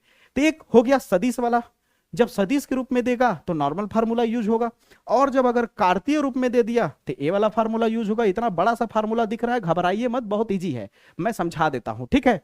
तो आप ध्यान से देखिए, ये जो लिखा हुआ है A1 A2 B1 B2, ये सब दिक अनुपात होता है। क्या होता है, दिक अनुपात। और कहां से मिलता है दिक अनुपात, ये नीचे वाले जो वैल्यू दिख रहे हैं यही इसका दिक अनुपात होता है। क्या होता है, यही इसका दिक अनुपात होता है। डरने वाली घबराने वाली बात नहीं है भैया। तो ध्यान से समझिए, जो यहाँ पे कार्तीय रूप पहला वाला है, ये जो आपका पहला रेखा है, रेखा x + 3 y - 3 बराबर y - 1 1 z - 5/5। नीचे वाले वैल्यू दिए होते हैं, इसे दिक अनुपात कहते हैं। क्या कहते हैं भैया, दिक अनुपात कहते हैं। दिक अनुपात क्या होता है आपका, A1 B1 C1 होता है पहले के लिए। तो क्या क्या मिल जाएगा, -3 1 और 5, यानी A1 के लिए -3, B1 के लिए 1 और C1 के लिए 5। देखना ना कितना इजी लगेगा अभी थोड़ी देर में। उसी तरह दूसरा कार्तीय रूप जो दिया है, याद रखना कभी भी मध्य कोण निकालने के दो तो नीचे वाले को पकड़ना है मेरे भाई। समझ आई मेरी बातें। अब नीचे वाला जो बनेगा आपका दूसरा रेखा क्या दिया है, रेखा आपका x + 1 y - 1 y - 2 बराबर 2 z - 5 बराबर 5।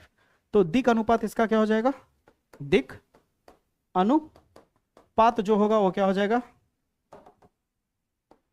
A2 B2 C2 हो जाएगा। तो आपका वैल्यू क्या मिल जाएगा, -1 2 और 5 मिल जाएगा। मिल गया ना।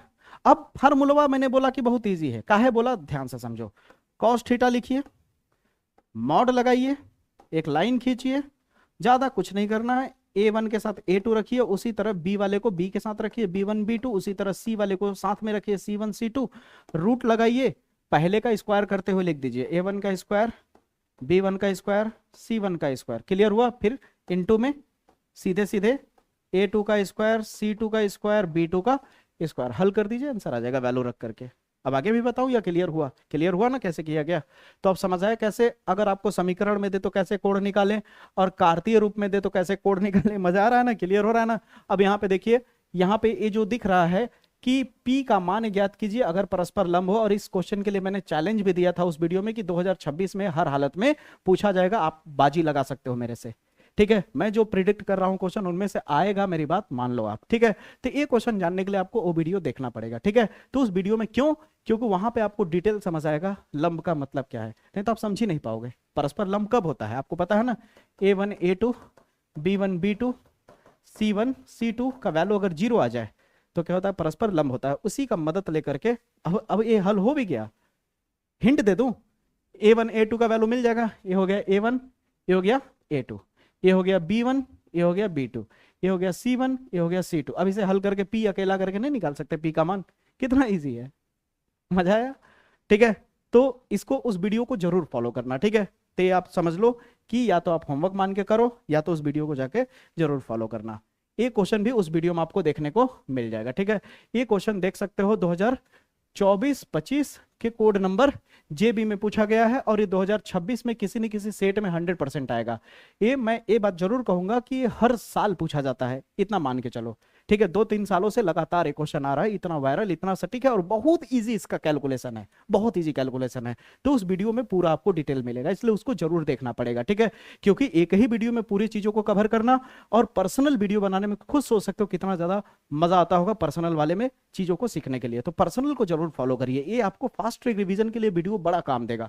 लेकिन आपको डिटेल में हर क्वेश्चन अटेम्प्ट करने के लिए वो वीडियो देखना पड़ेगा, नहीं तो आपको पछतावा होगा, याद रखिएगा। तो ये क्वेश्चन किसी कीमत पे नहीं छोड़ना है, ठीक है। फिर आता है अगला, यहाँ पे समांतर चतुर्भुज का क्षेत्रफल ज्ञात करना है। बड़ा सिंपल सी चीज है, यहाँ पे A और B दिया है ना, इसका क्रॉस निकाल दो। अब क्रॉस निकालना सिखा ही चुका हूं, क्रॉस निकाल दो, निकाल लोगे ना क्रॉस मॉड लगा के, फिर इसका मॉड निकाल देना। क्या निकाल देना? इसका मॉड। जो भी आंसर आएगा इसका क्रॉस में, फिर इसका मॉड निकाल देना, जो आंसर आएगा उसका समांतर चतुर्भुज होगा। ये 2025 में पूछा गया है, 2026 में आने का चांसेस भरपूर है। समझ आया? नंबर बदल देगा लेकिन वैरायटी सेम रहेगा क्वेश्चन का। समझ आई मेरी बातें? अब आते हैं दोस्तों अगले क्वेश्चन पे। ये भी क्वेश्चन आपको कहां देखने को मिलेगा? मेरे उस वाले वीडियो में, ठीक है। अगर आप नहीं देखोगे तो गड़बड़ हो जाएगा, ठीक है। जाकर के उस वीडियो को, दोनों वीडियो फॉलो करना, वेक्टर वाला यानी सदिश वाला भी और 3D यानी त्रिविमीय ज्यामिति वाला भी, ठीक है। तो किसी कीमत पे मत छोड़ना, ठीक है। यहां तक क्लियर हुआ? ये भी क्वेश्चन किसी कीमत पे नहीं छोड़ना है, ठीक है। फिर अगला क्वेश्चन आता है यहाँ पे प्रक्षेप ज्ञात करने वाला। ये भी क्वेश्चन वहां पे एकदम अच्छे से डिटेल में समझाया हूँ, एक मैं समझा रहा हूँ फिर भी यहाँ पे, और एक आपको होमवर्क दे रहा हूँ, ठीक है। ध्यान से समझना प्रक्षेप कैसे निकाला जाता है, तो ध्यान से समझने की कोशिश करिए। प्रक्षेप कैसे निकाला जाता है, कह रहा है सदिश A का सदिश B पर प्रक्षेप निकालिए। जिस पर जब बोले ना कि B पर निकालिए, B पर निकालिए, जिस पर निकालना होता है वो बटे के नीचे होता है और बाकी दोनों का डॉट निकाल देते हैं। अभी डॉट निकालना सिखा दिया, तो A और B का डॉट निकाल देना। डॉट निकालने के बाद जो भी आंसर आएगा, कितना आया डॉट निकालने के बाद 10, और B जो है B वाला, इसका क्या कर देना? मॉड निकाल देना। मॉड निकालोगे तो मॉड निकालने के बाद तुम्हारा कितना आएगा? रूट में 6 आएगा, यही आंसर हो जाएगा। क्लियर हुआ? तो प्रक्षेप वाला क्वेश्चन हर हालत में आता है, 2025 में पूछा गया और ये भी 2025 में पूछा गया है। तो इसको एकदम अच्छे से प्रैक्टिस रखना और इसको भी प्रैक्टिस कर लेना, इन दोनों में से कोई ना कोई पूछ लेगा, ठीक है। अगले प्रश्न की तरफ चलते हैं। अब दोस्तों हम लोग का 10वें चैप्टर यानी वेक्टर तक हो चुका है, ठीक है, जिसमें आपको एकदम पूरी तरह से हिंट दे दिया है मैंने, फास्ट ट्रैक रिवीजन का सही मेथड बता दिया है, ताकि जब एग्जाम नजदीक आएगा तो आपको अलग से करने की जरूरत नहीं है, इसी वीडियो को फटाफट आप देख सकते हो फास्ट ट्रैक रिवीजन के लिए, ठीक है। अब आती है बारी दोस्तों 8वें चैप्टर की, 7वें चैप्टर की और 9वें चैप्टर की। तो इसको मैं इस वीडियो में नहीं डालूंगा, क्यों? क्योंकि यहाँ पे जो भी थंबनेल दिखाया हूं, जो भी मेरे प्यारे बच्चे अगर इन सबको देखे होंगे तो जानते होंगे कि बहुत ज्यादा डिटेल में मैंने बनाया। देख सकते हो बहुत सारे लोगों का वीडियो क्या होता है कि समाकलन, निश्चित समाकलन एक ही में रहता है, लेकिन मेरा क्या है, समाकलन पे पर्सनल वीडियो बनाया है मैंने, निश्चित समाकलन पे पर्सनल वीडियो है हमारा। समझ आई मेरी बातें? अवकलन समीकरण पे पर्सनल है और आपका 8वां चैप्टर पे पर्सनल वीडियो है, तो ज्यादा बेहतर इसमें समझ आएगा और ज्यादा क्वेश्चन इंपॉर्टेंट मैंने इसमें बताया है, ठीक है। अब यहां पे बनाएंगे तो वीडियो का लेंथ बहुत ज्यादा हो जाएगा दोस्तों, ठीक है। अब जाहिर सी बात है, जब मैं इसमें काम कर चुका हूं दोस्तों, तो यहाँ पे डबल मेहनत करने का कोई मतलब बनता नहीं है। जब आपके लिए इतना अगर मैं कोशिश कर रहा हूं, मेहनत कर रहा हूं, तो आप थोड़ा सा एक हाथ पे जाकर के बस एक छोटा सा काम करके आप देख सकते हो। करना क्या है कि ये जो वीडियो है, इस वीडियो के डिस्क्रिप्शन में मैं लिंक भी दे दूंगा, एंड स्क्रीन भी लगा दूंगा, जाकर के बस आपको क्लिक करना है। चैप्टर वाइज में डिस्क्रिप्शन बॉक्स में इन सबका लिंक दे दूंगा, ठीक है। वहां पे जाकर के आप इन सबको स्टेप बाय स्टेप देखना, क्योंकि अब 10वें तक हो गया है तो 9वें को पहले खोलना, फिर उसके बाद 9वें के बाद 8वें को, फिर 7वें को। समझ आई मेरी बातें? इतना आप कर लोगे तो आपका सेकंड पार्ट भी पूरा क्लियर हो जाएगा, कोई दिक्कत की बात नहीं है। अब रही बात, आपके मन में आएगा कि सर ये सब चीजें बड़े मार्क्स वाले हो गए, लेकिन अभी भी 2 नंबर वाले क्वेश्चन हम लोग के नहीं हुए हैं आपके चैनल पे। 2 नंबर वाला, तो 2 नंबर वाला एक ही वीडियो में मैं बता दे रहा हूं, एक ही वीडियो के अंदर दोस्तों फिर से हमारा पार्ट 1 पूरे बुक का, 2 नंबर वाले मोस्ट इंपॉर्टेंट 1 नंबर वाले, और पार्ट सेकंड का पूरा 1 नंबर 2 नंबर वाले क्वेश्चन का वीडियो जल्द आ जाएगा, ठीक है। अब आप जान ही रहे सब सब्जेक्ट को मेरे को लेके चलना पड़ रहा है, तो थोड़ा सा आप लोग पेशेंस रखिए, ठीक है। थोड़ा एक दिन आगे पीछे हो जाए वीडियो तो थोड़ा सा नाराज मत होइएगा, बस अपना सपोर्ट बनाइएगा आप लोग, ठीक है। क्योंकि 1 मैन आर्मी की तरह क्या कहते हैं, मैं सारे सब्जेक्ट को डील कर रहा हूं और वो भी बेहतर से बेहतर कंटेंट आप तक पहुंचाने का काम कर रहा हूं, ठीक है। समझ आई मेरी बातें? तो आप उम्मीद करता हूं इतना मेरे लिए तो कष्ट कर ही सकते हो कि डिस्क्रिप्शन खोलोगे, ठीक ना, वीडियो के नीचे डिस्क्रिप्शन बॉक्स दिखेगा, खोलोगे तो वहां पे लिंक मिल जाएगा इन सारे वीडियोस का, ठीक है। और वैसे खोलने की क्या जरूरत है, आप डायरेक्ट प्लेलिस्ट में चले जाओ, प्लेलिस्ट में मैथ वाले को खोलो, सीरियल वाइज से पूरा मिल जाएगा, ठीक है। जहां तक इसमें बताया हूं उसके बाद से वहां पकड़ लेना, ठीक है। तो उम्मीद करता हूं ये वीडियो आपको बहुत हेल्प, बहुत मदद करेगा आपको फास्ट ट्रैक रिवीजन कराने में, ठीक है। क्योंकि मैंने इस वीडियो में बड़े लेवल की चीजें, जिसमें सबसे ज्यादा प्रॉब्लम होता है प्रायिकता में, 3D में, रैखिक प्रोग्रामन में और रैखिक प्रोग्रामन के स्टेटमेंट में या फिर आपका वेक्टर हो, हर एक चीज मैंने क्लियर कर दिया है। ठीक है, बाकी जो ये बचे हुए हैं इतना बस आप जाकर के थोड़ा सा काम करिएगा तो आपका हो जाएगा। ठीक है, तो अब मुलाकात करूंगा अगले वीडियो में, तब तक के लिए जय हिंद जय भारत।